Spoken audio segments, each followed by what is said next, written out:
Nos convoca una situación que realmente nos atraviesa en todos los aspectos, en todos los órdenes, en todo el globo.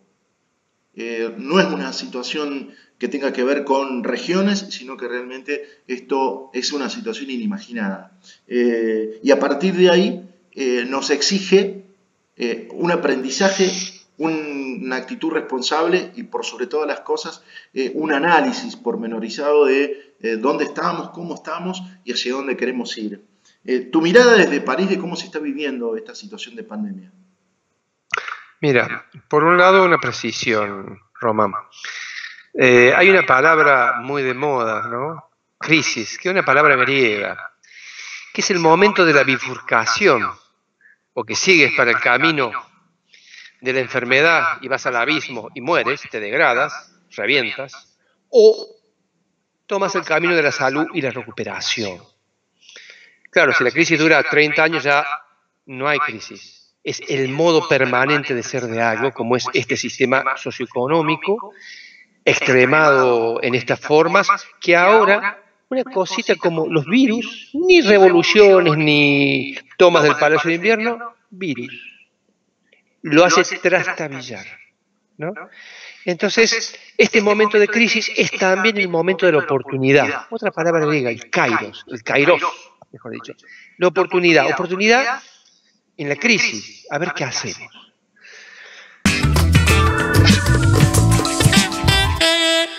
Bueno, Marce, como riocuartense primero, como amiga, por otro lado, pero por sobre todas las cosas como una profesional que está viviendo fuera del país, con altísimas responsabilidades, con una vasta trayectoria en una actividad que para nosotros es nueva, que es desconocida, por lo menos en estos ámbitos, en estos territorios, y que tiene que ver con que en este caso estás trabajando como gerente de cambio climático y biodiversidad en una empresa que es internacional y lo haces desde Santiago de Chile.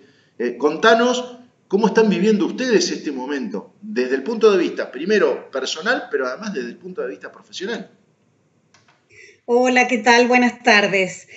Bueno, muchas gracias por llamar, un gusto hablar con ustedes. Sí, yo vivo, yo soy oriunda de Charras, en realidad, he vivido en Río Cuarto y vivo en Santiago de Chile hace 30 años.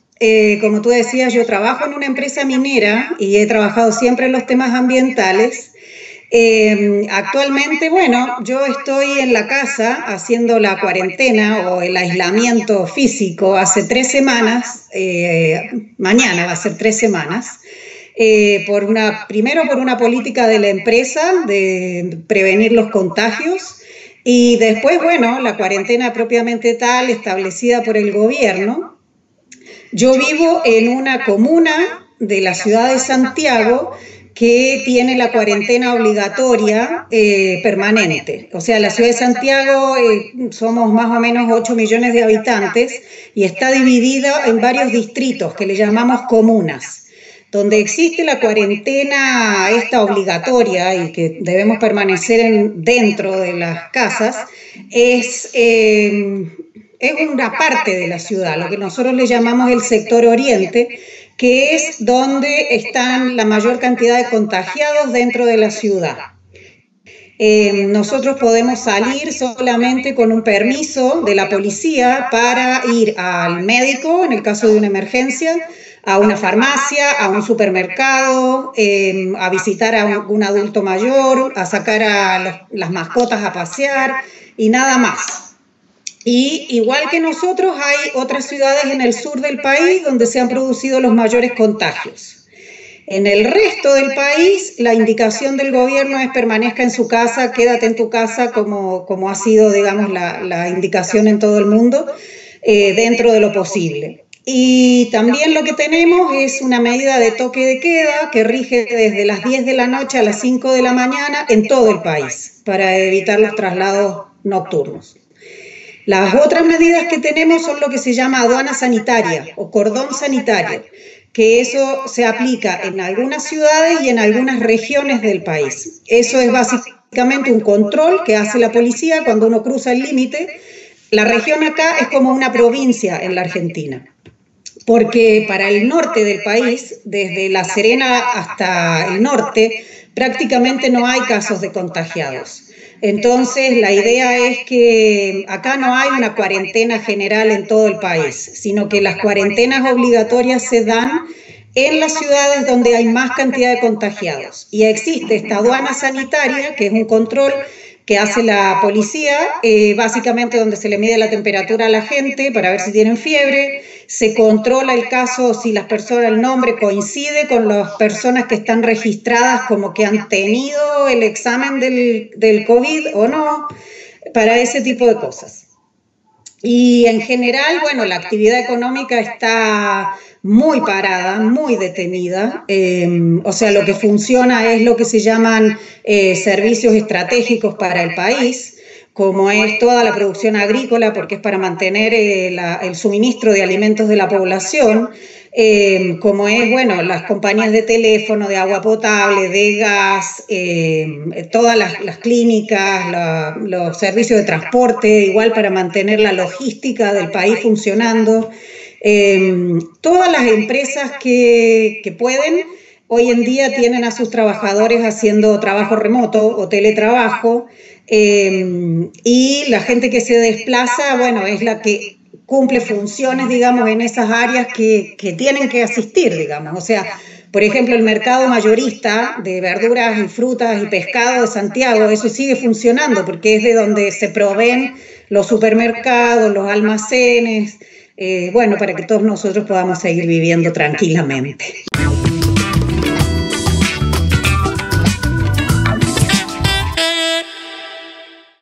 La tecnología nos permite nuevamente estar cercanos y en este caso preguntarte, Cristela, ¿cómo se está viviendo esta situación en Madrid, en España? ¿Cómo ha impactado y cómo la atraviesan ustedes, que son personas que se han trasladado, que están trabajando en aquel lugar? En principio, bueno, hola Gustavo, ¿cómo estás? Un gusto hablar con vos. Se está viviendo de una forma, en realidad yo, por ejemplo, en lo particular, siempre respeté la cuarentena, desde el día 1, ahora ya vamos por el día 20. Son 20 días que solo podemos ir al supermercado o a la farmacia, volver a casa. Hay muchos controles policiales porque hay gente que todavía no respeta la cuarentena. De hecho, muchas veces en las noticias lo que vemos es hubieron tantos detenidos por no cumplir. Pero bueno, yo la respeté siempre. Uno arma, o sea, en mi caso particular, armé una rutina, una especie de actividades para hacer durante el día que más o menos organicen, ¿no? Estas jornadas que son bastante extrañas en cuanto a que creo que nadie ha vivido una situación similar. Pero bueno, la gente con la que yo hablo habitualmente, todos la respetan a rajatabla. Y bueno, creo que ya a esta altura hay un poco más de conciencia de la importancia de quedarse en casa.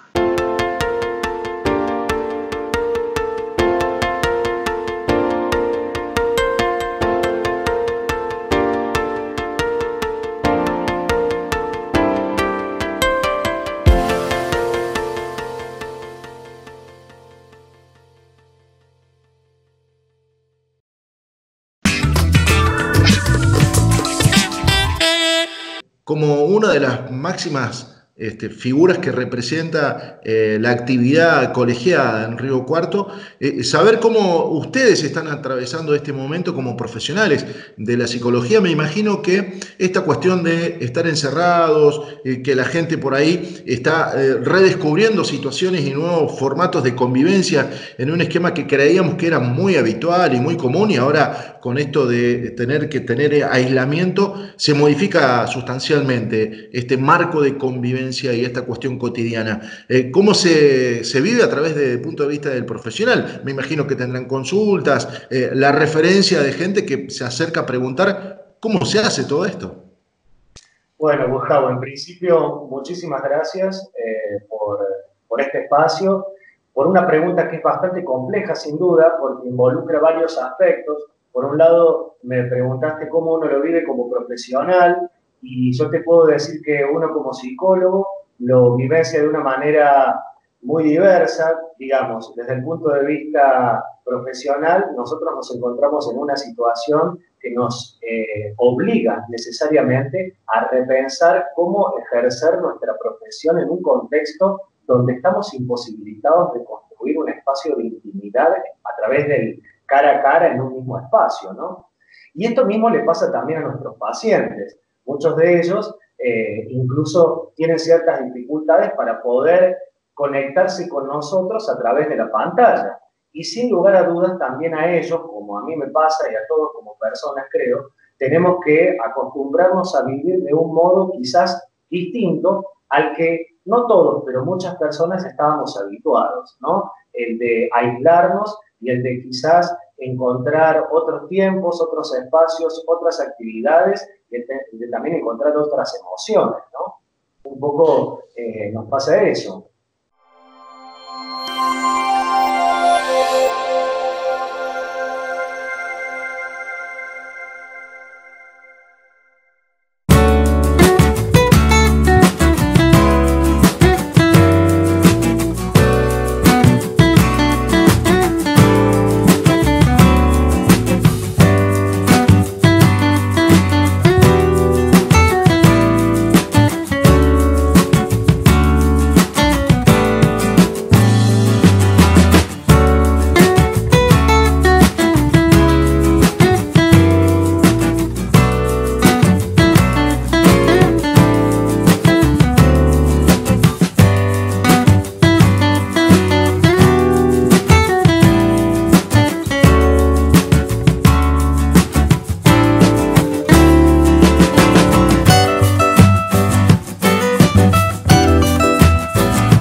Hemos recibido esta donación por parte de la comunidad china en Río Cuarto, que es la primera que ha recibido el municipio, por lo menos en estas cantidades tan importantes.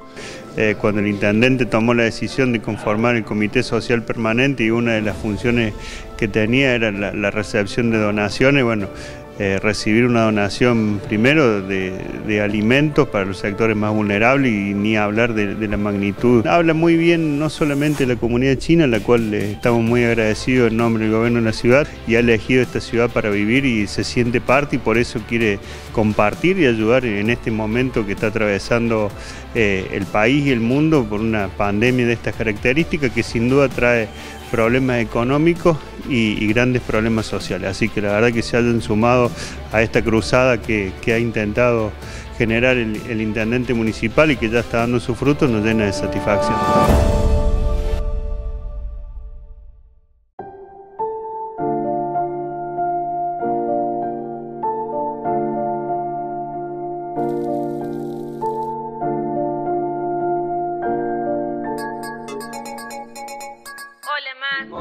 Todos tenemos una mamá, un papá, abuelos o algún familiar mayor de 60 años que hoy puede necesitar mayor compañía. Mantenete cerca. Llámalos, escúchalos. Es tiempo de cuidarnos entre todos.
Yendo a tu pregunta, ¿cómo se ve desde aquí? Bueno, Europa tiene una población más avejentada, por lo tanto, población más de riesgo. Italia se nota, España se nota.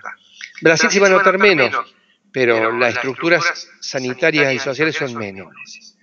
Francia tiene todavía los resabios de un estado de bienestar que sostiene. El Estado está presente, porque derecha e izquierda han tenido siempre la idea de la república.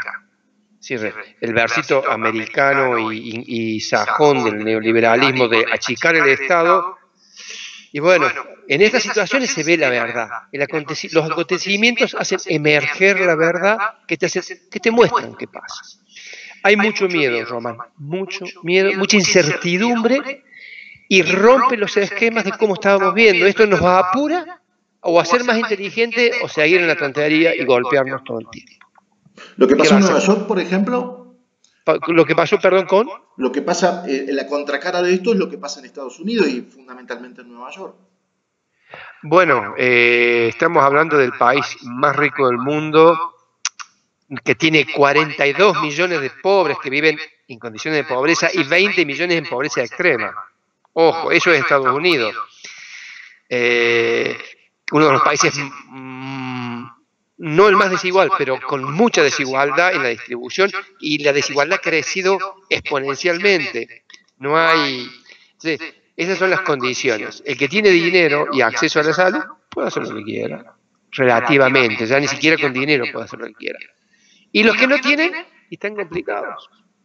Entonces este sistema, viene un viento fuerte y el discursito del Estado tonto, uno da cuenta que el Estado sirve no solamente para socializar las pérdidas como en el 2008, la gran estafa mundial, sino ahora viene de vuelta, no solamente con una cosa que va a ser mucho más fuerte a nivel financiero y económico, y va a haber un desembolso más profundo todavía de la sociedad a las élites financieras y económicas, sino que va a hacer repensar esto. Crisis económica y también algo que vamos a tener que barajar y dar de vuelta. Marce, ¿y cómo es la actitud del ciudadano común de Chile? Vos conocés la idiosincrasia de los argentinos, sabés, y de los riocuartenses en particular, sabés cuál es nuestra metodología, nuestra predisposición a la rebeldía, a no aceptar determinadas referencias que nos sugieren las autoridades municipales, provinciales, las nacionales. ¿La actitud del chileno común cuál es? Bueno, hay de todo, como en todas partes. En febrero, cuando empezó a llegar la gente de vuelta de las vacaciones, porque acá febrero es el equivalente a enero en la Argentina, entonces toda la gente que llegó a fines de febrero de Europa, cuando en el aeropuerto los mandaban a hacer cuarentena, porque venían de España o de Italia, mucha gente no le llevó el apunte, porque era como, o sea, salían de Policía Internacional de Migraciones, donde habían firmado un papel que decía que iban a hacer la cuarentena y nunca le hicieron. Y, digamos, porque yo creo que al principio la gente no sopesó la gravedad del caso. Y por eso es que hubo los principales contagios en el sector oriente de Santiago, que es la zona más pudiente de la ciudad, y la gente que venía de vacaciones de Europa no cumplió con la cuarentena cuando se le pidió en Policía Internacional en el aeropuerto. Y así se empezó a difundir. Después, cuando la gente empezó a tomar conciencia del rápido contagio, y el Ministerio de Salud empezó a implementar las medidas con el primer caso identificado el 3 de marzo, ahí sí la gente empezó a tomar conciencia. Y hoy día yo te podría decir que la gente cumple la cuarentena, cumple, y los que no la tienen obligatoria como nosotros igual toman todas las medidas de precaución.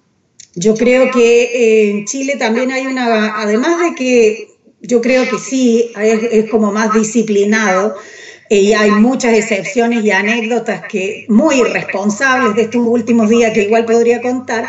Nosotros tenemos una cultura de respuesta frente a emergencias que nos viene de los terremotos.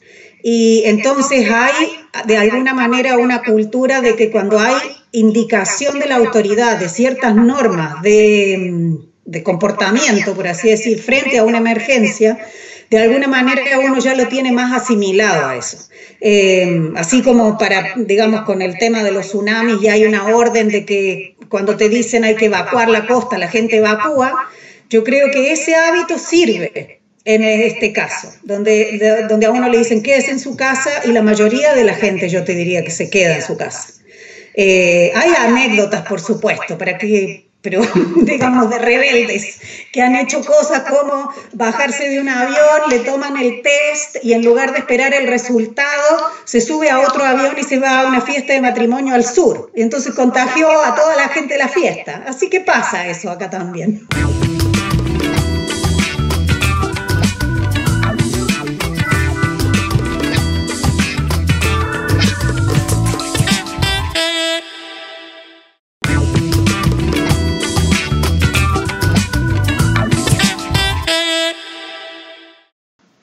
La distancia es una herramienta y un instrumento que como argentinos nos hace sentir de una manera muy extraña, porque somos muy de manifestarnos los afectos físicamente, abrazarnos, darnos un beso, compartir, estar vinculados.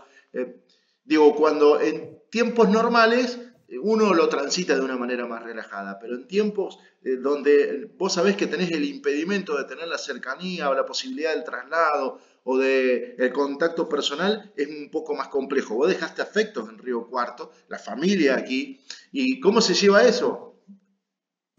Bueno, en principio sí, es difícil. A ver, por suerte existe la tecnología que eso de alguna forma nos acerca. No es lo mismo tomarte un mate con tu mamá, con tus amigos, con tu papá, con tu hermana, qué sé yo, a estar viéndote a través de un celular. Eso obviamente que es distinto. Pero sí creo que en este momento, yo hace 1 año y medio aproximadamente que me fui de Argentina,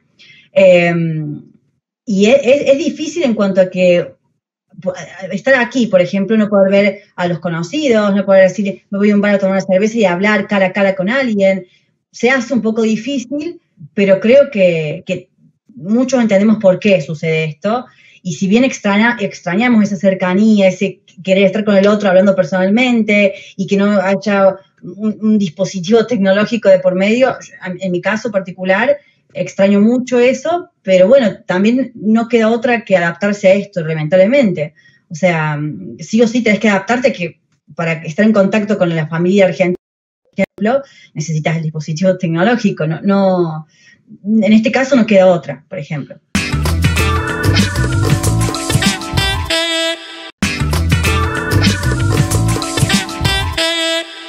Desde el punto de vista de la cuestión profesional, muchos de ustedes tienen diversas opciones que permite la profesión, pero la cuestión de la terapia, la vinculación con el paciente es una de las herramientas y los instrumentos de mayor utilización o un esquema común de trabajo de muchos de ustedes. Esto también les impacta en la cuestión financiera, en la cosa cotidiana, en el movimiento el ingreso de ustedes como profesionales. Sin lugar a dudas, Gustavo.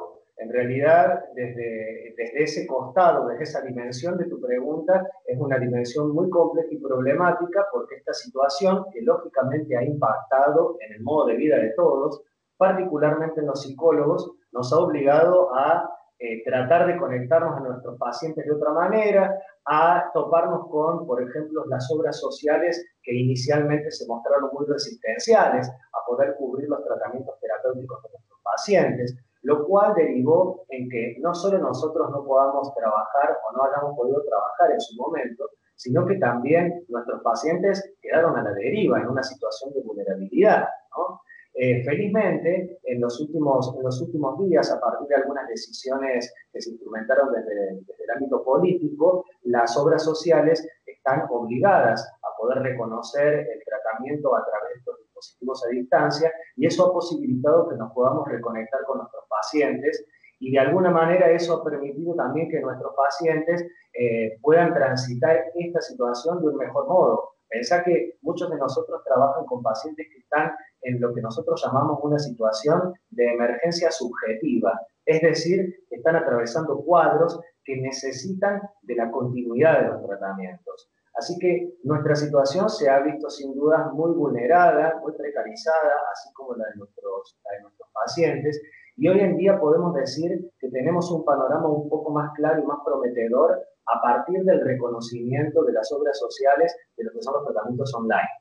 Sin lugar a dudas, esto también impacta en los colegas que trabajan en el ámbito público, porque quienes trabajan en el ámbito público, en los hospitales, en los centros de atención barriales, no interrumpieron su práctica, por el contrario, se intensificó el trabajo de ellos en territorio, en los espacios municipales, provinciales y nacionales, lo cual también generó cierta dificultad por la demanda excesiva que recibieron y también por la sobreexposición como trabajadores de la salud a algunas situaciones que, bueno, en este contexto de pandemia hay que ser muy cuidadosos. Así que ha impactado de diversa manera en función del tipo de trabajo que desarrollamos los psicólogos, pero en general ha sido muy problemática y te diré que ahora la estamos viendo de una manera mucho más clara y prometedora que hace unos 10 días atrás, donde en la situación de caos realmente estábamos muy, muy precarizados.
La universidad pública no podría ser tal sin el protagonismo de los jóvenes del 18.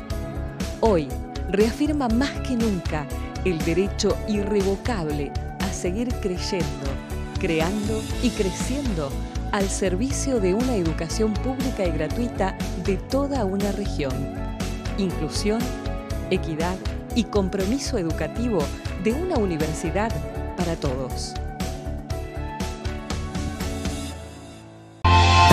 Convocamos a voluntarios del personal sanitario activos y estudiantes para actividades de apoyo frente a la situación por coronavirus. Buscamos médicos, bioquímicos, enfermeros, kinesiólogos, psicólogos, técnicos de laboratorio o en emergencias médicas, administrativos para el área de admisión de pacientes, choferes y camilleros. Las actividades serán ad honorem, en Capital y en el interior, y el Ministerio de Salud de la provincia les brindará un seguro sanitario al personal designado. Para sumarte, completá el formulario en www.cba.gov.ar/coronavirus. Tu voluntad nos ayuda a enfrentar esta situación juntos. Gobierno de la provincia de Córdoba. Vos me podés ayudar. Los niños no mienten. Ayúdame un fofazo. Campaña municipal contra el maltrato y el abuso sexual infantil. Acércate a la Subsecretaría de Género, Niñez, Adolescencia y Familia en la Madrid 1363 o a los teléfonos 467-2535 y 467-1112. Estamos para ayudarte. Gobierno de Río Cuarto. Estamos cerca.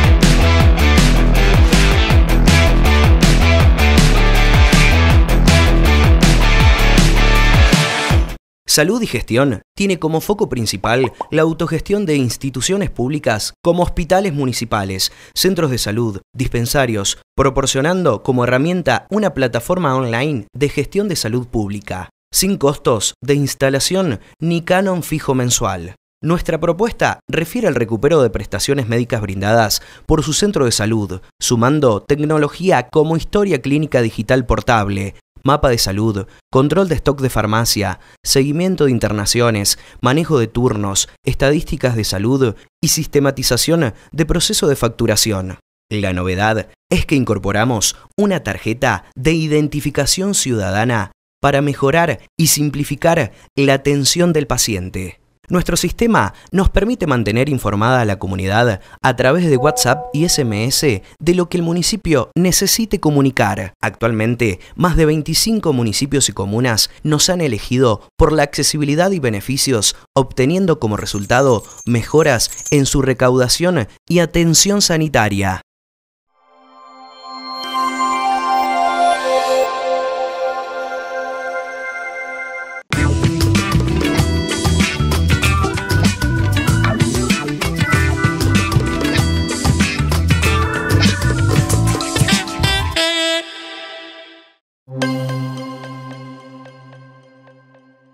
Vos sabés que una de las cosas que se está debatiendo, y seguramente vos lo seguís porque estás permanentemente vinculado con Argentina, con lo que pasa en nuestro país, hay quienes todavía insisten en ese concepto de salvar la economía.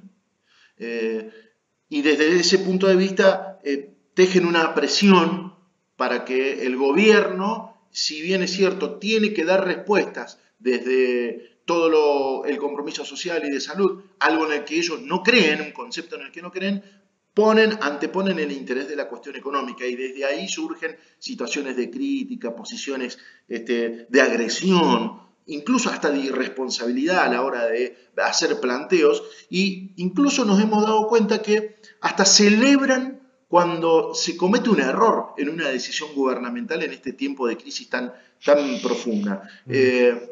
¿Cuál es tu lectura, cuál es tu mirada respecto de estos comportamientos de esta gente? Mira, yo sigo en particular la realidad francesa, española y argentina, pincelados de lo que pasa a nivel mundo. Te puedo decir que en España es muy parecido, con ahora una oposición política no liberal, sino liberal en lo económico y muy conservadora en lo político, una mezcla bastante explosiva a nivel social y más en estas situaciones. En Argentina, bueno, lo que pasa es que economía, escasa, ecología, economía tienen la misma raíz. Entonces la economía es lo que tiene que cuidar, la economía de la casa, la economía de lo que es el bien común. Salvar la economía, ¿qué quiere decir? ¿Salvar el bien común o salvar el 10% que siempre se salva? Entonces, a ver, ¿de qué estamos hablando? Porque acá está lo político. Lo político es el desacuerdo. La democracia es el gobierno del pueblo pobre. Porque si no es oligarquía. Entonces, si uno gobierna para el pueblo, ¿a quién tiene que favorecer en una democracia, no en una oligarquía? En una democracia, en términos clásicos, hablando, no estoy saliendo del concepto democracia. Sí. Democracia es el gobierno de los pobres, que es una batalla que se gana en la lucha a la oligarquía y a la tiranía, en sentido clásico griego, pero ahora pasa algo igual, porque esa tiranía y esa oligarquía es el sistema financiero que se lleva toda la tajada. La que siempre la pasa bien, la que nunca paga los platos rotos por más que rompe los platos, de una fiesta que nunca fuimos invitados. Entonces ahora es el momento. Tiene que llegar en algún momento, Gustavo. ¿Hasta cuándo? ¿Hasta cuándo van a seguir pagando las capas medias y las clases trabajadoras el porcentaje pequeño, y que encima el poder coge muchas bocas y hace hablar y repetir un discurso, pone, digamos, el deseo del amo en la boca de muchos del pueblo y repiten algo que no les corresponde. Ese Y achiquen las... ¿Qué explicación le encuentran ustedes desde el punto de vista del estudio del comportamiento de las personas, desde la filosofía? ¿Cómo se explica que se logre esa cuestión de encontrar en quienes son víctimas que son agentes multiplicadores de políticas o de decisiones que los perjudican? Bueno, en teoría política eso es la hegemonía, es, digamos, la construcción de sentido, la construcción de los discursos sociales. Hay que contar una historia. Si contamos una historia, no importa quién sea Macri o Fernández, pero si contamos una historia que es un héroe, un villano, pues el sentido, uno entra y repite eso. Y empieza a tomar como problemas de la agenda de los ricos, no del pueblo, o del pueblo y no de los ricos, depende. Entonces, ahí está la cuestión política. Pero aquí hay una cuestión central, Gustavo, que me parece que hay que entrar, para unirlo con lo que vos preguntaste al principio.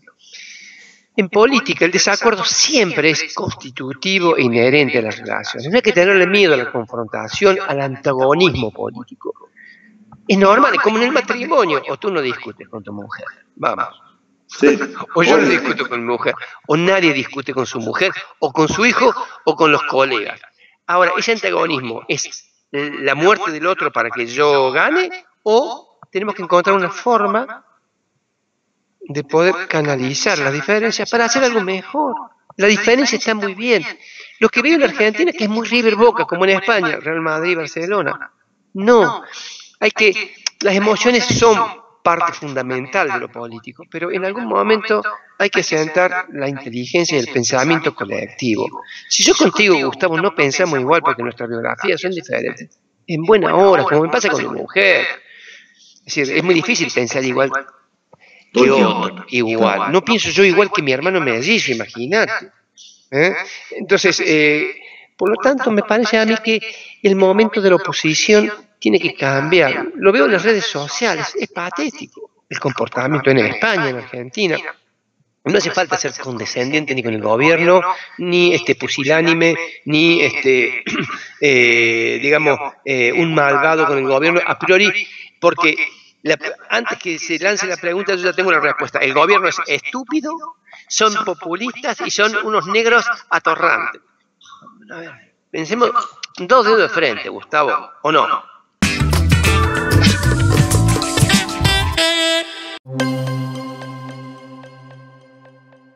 Desde el punto de vista de la cuestión profesional, contanos un poco para que los que no te conocen puedan comprender por qué tomaste la decisión de irte primero y a lo largo de todo este camino, cuál ha sido tu aporte para precisamente ser una persona de referencia que tiene ni más ni menos que la responsabilidad de analizar el cambio climático y hablar de biodiversidad en una multinacional como en la que estás trabajando. Bueno, es una larga historia, o sea, de por qué me quedé hace 30 años atrás es muy distinto a la de hoy día. Yo llegué a Chile con una beca a hacer un posgrado cuando había terminado de estudiar en la Universidad Católica en Córdoba. Y después me fui quedando por circunstancias de la vida. Y en realidad es como ya armé la vida acá.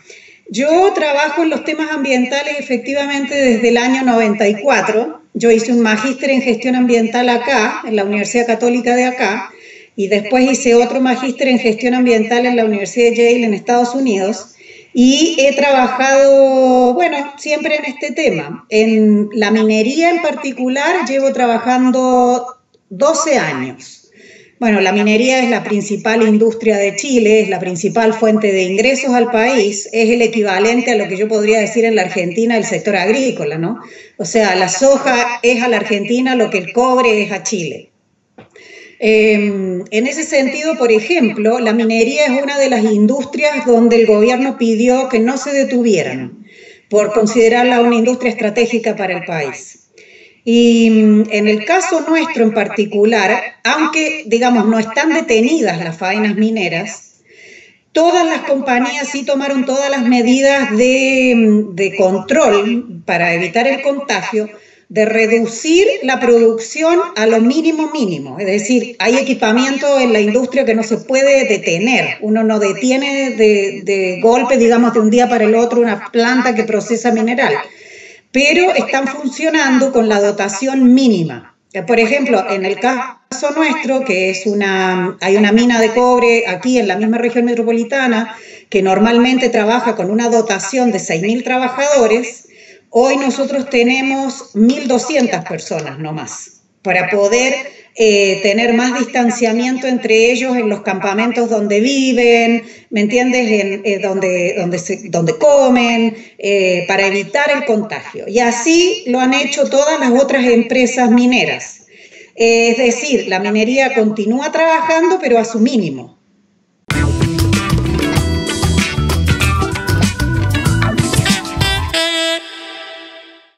Tu vida cambió muchísimo desde lo que nosotros conocimos acá, viéndote actuar en teatro, o en el caso nuestro personal, vos vinculada y siendo columnista y siendo una colaboradora directa de La Ribera, ejerciendo tu profesión, que es la de comunicadora social, y ahora estar en España, ¿haciendo qué? Buscando el camino de la actuación, siempre vinculada con el arte, pero mientras tanto hay que sobrevivir. No, sí, está claro. En este momento estoy haciendo 3 cosas, que es, bueno, un trabajo estable, que yo trabajo en un bar, que es como el trabajo estable del día a día, que es un ingreso fijo. El arte, que puede ser un spot publicitario, los ensayos de teatro, cortometrajes, que a veces un mes puedes ganar 500 euros, por ejemplo, o más, y otro mes 50. Entonces, no es un ingreso fijo. Sí puedo trabajar, por suerte, pero no es algo que yo considere fijo, tenés por mes tanta cantidad. Y también es una formación profesional que sea complementaria al título de comunicadora. Pero bueno, por ahí entiendo que no se puede, lo de la formación, como que me tomo más mi tiempo y a veces no puedo trabajar y los dos trabajos al mismo tiempo y estudiar, me doy más mi tiempo con un ritmo muy rápido, ahí es cuando freno un poco. Pero sí, yo creo que se puede, hay que hacer muchos sacrificios, pero se puede.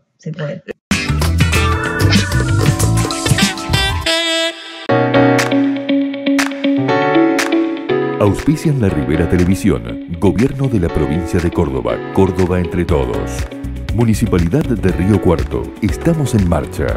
Consejo Deliberante de Río Cuarto, donde estamos todos. Universidad Nacional de Río Cuarto. Creer, crear, crecer. Municipalidad de San Basilio. Seguimos apostando al crecimiento de nuestra localidad. Carlos Garro Travels. ¿Estás pensando en viajar? Tu próximo destino es con nosotros. Marmocult Amoblamientos. Nosotros lo diseñamos, usted lo disfruta.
Claro, y además, pongámosle contenido al argumento, porque eso es lo que estamos analizando, que precisamente lo que visualizamos es una agresión, una predisposición negativa sin elementos, sin argumentos que nos permitan hacer un análisis que después encontremos una conclusión que sea un punto parecido al medio.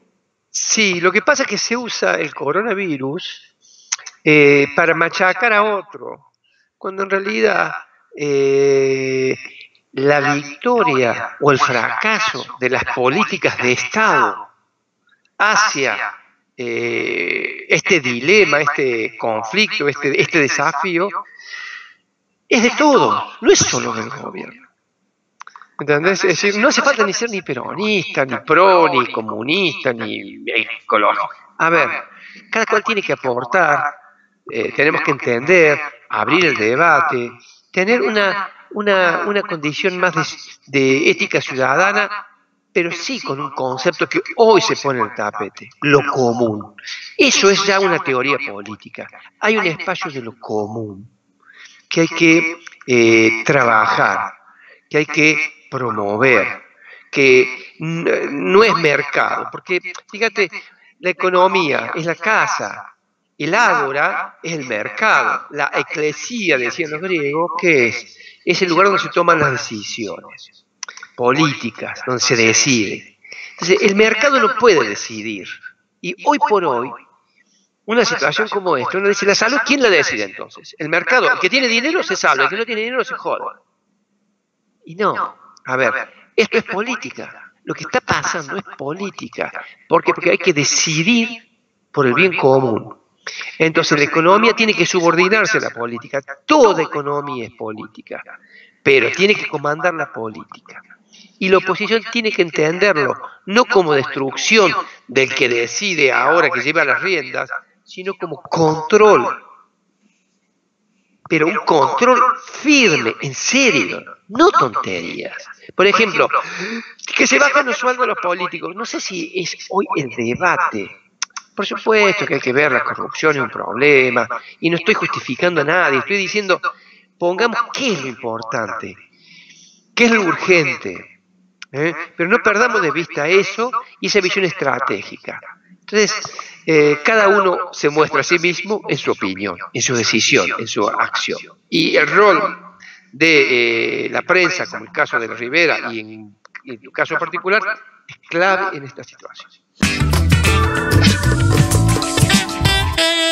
Hablar de cambio climático y de biodiversidad es una cuestión que nos interesa sobremanera, y aquí en la Argentina hay un marcado interés respecto de esos temas.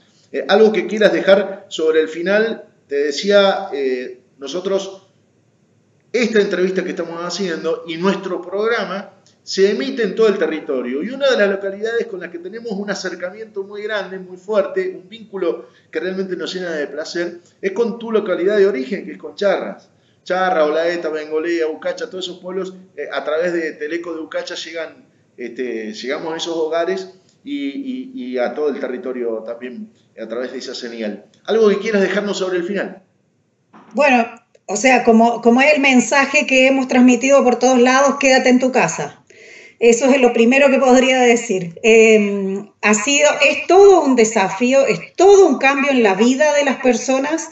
Yo llevo 3 semanas acá, yo vivo sola y estoy en una situación muy confortable. Tengo el alimento suficiente para seguir encerrada, pero es un cambio muy grande. Yo creo que para cada uno de nosotros va a ser una experiencia de vida, esto que nos va a marcar notablemente, porque uno ahora visita a los amigos por teléfono o como en esta manera con una videoconferencia, porque uno aprendió a usar plataformas tecnológicas distintas para trabajar, porque ahora incluso siento que estoy todo el día sentada frente al computador, porque además de trabajar, las reuniones son con el computador. Entonces, como yo creo que, bueno, ojalá nos deje algún aprendizaje, alguna enseñanza desde el punto de vista valórico. Yo creo que el tema de la solidaridad, de la responsabilidad con los otros, es algo que debiera quedar en cada uno de nosotros. Yo creo que van a cambiar las pautas de consumo. Yo espero que consumamos menos. Ahora que aprendimos a vivir con lo indispensable y que nadie anda comprando cosas inútiles, espero que eso se mantenga por el bien de todos. Porque, bueno, y efectivamente, como tú dices, con el tema del cambio climático y la biodiversidad, después que pase la crisis sanitaria va a ser todo un tema respecto del virus. Porque el virus se generó por un problema sanitario en los mercados, en lugares donde se comen animales silvestres. Y la comercialización de estas especies silvestres es todo un atentado contra la conservación de la biodiversidad. Y por lo pronto, China, que no había querido nunca firmar estos convenios de limitar la comercialización de animal silvestre, ahora lo prohibió. Entonces, esos son cambios como importantes que van a ocurrir. Y con el cambio climático igual, o sea, nosotros hemos visto la descontaminación de las ciudades y aquí mismo en Santiago con el menos tránsito de vehículos. Han habido estas imágenes satelitales que muestran cómo cambió el cielo de Milán o de Wuhan por la detención de la actividad económica. Así que yo espero que todos estos paquetes de reactivación económica que se están pensando fundamentalmente en Europa, en Alemania en particular, lo que han dicho es que el paquete económico para la reactivación va a venir con condiciones para la acción climática. O sea, vamos a aprovechar la oportunidad para los cambios de tecnología, para reducir las emisiones. Así que yo creo que en 2 años más va a estar muy de moda hablar de la transmisión de los virus y las condiciones climáticas del planeta.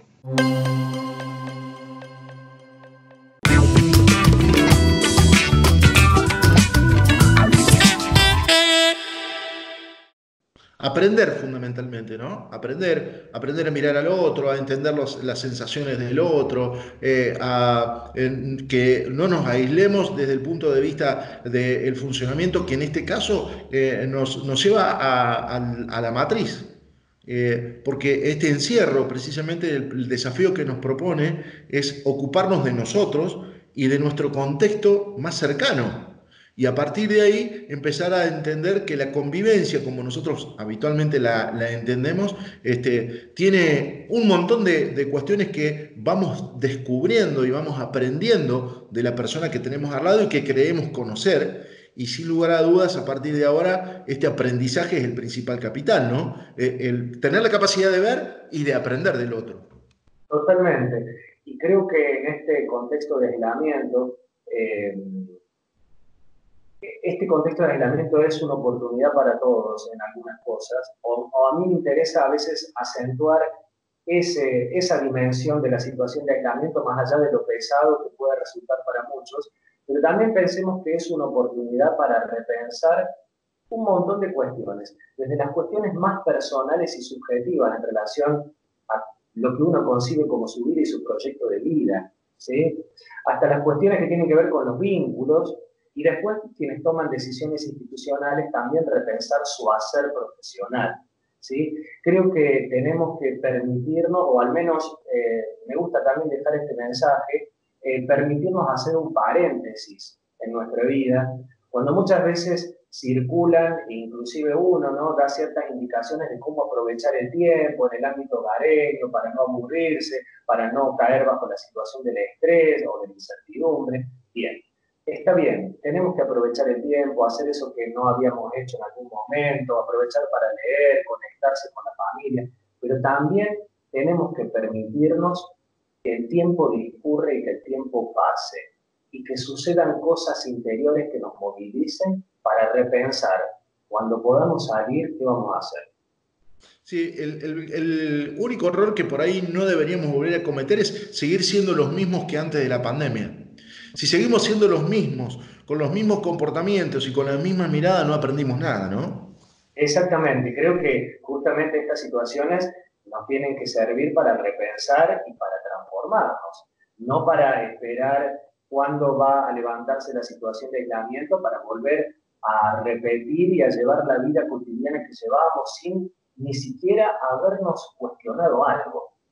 Me parece que uno debe, en este momento, puede permitirse cuestionarse cosas y debe cuestionarse cosas si queremos construir una existencia en un lugar distinto al modo que veníamos haciéndolo, porque evidentemente había muchas fallas, hay muchas fallas. Y bueno, este quizás es un tiempo para pensar cómo reparar aquello que no veníamos haciendo.